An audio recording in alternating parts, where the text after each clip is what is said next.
proof by induction, a divisibility example, or a factors example. So we're asked to show that this expression is divisible by 3 for all natural numbers.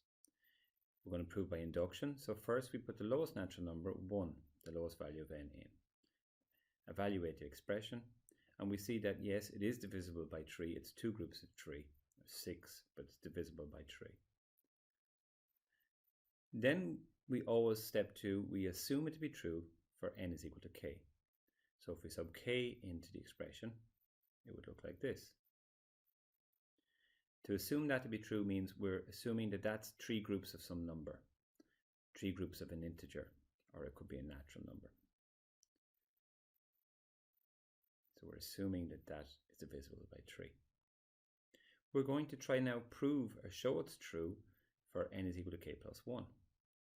If we sub k plus 1 into this, observe what happens. Now k plus 1 plus 1, and we have k plus 1 plus 2. And we're going to prove that that is divisible by 3. That's our task.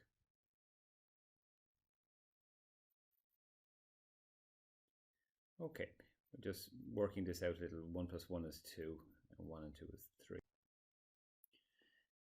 Now we're going to expand this, but I'm just looking at the last part of this. We like the k plus 1, k plus 2 terms because they're in our assumption part. But if we were to expand it or multiply the k plus 1, k plus 2 by the k plus 3, well, it means you would multiply it by k and you would multiply it by 3. Now what we want to prove is that these two terms are both divisible by 3. But look at the first part of this. You might notice it is the same as the assumption. It's the same as the k term of the expression. So we've already worked out that this has the value 3a. We've claimed that this is divisible by 3.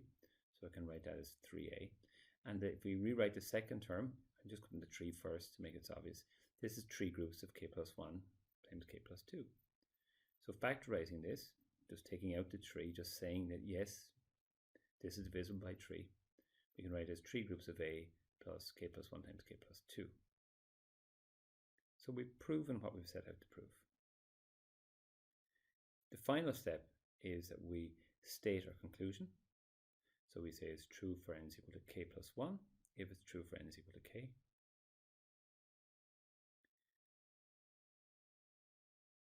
We say that we have shown to be true for n is equal to 1. Therefore, it must be true for all n, an element of n, all natural numbers.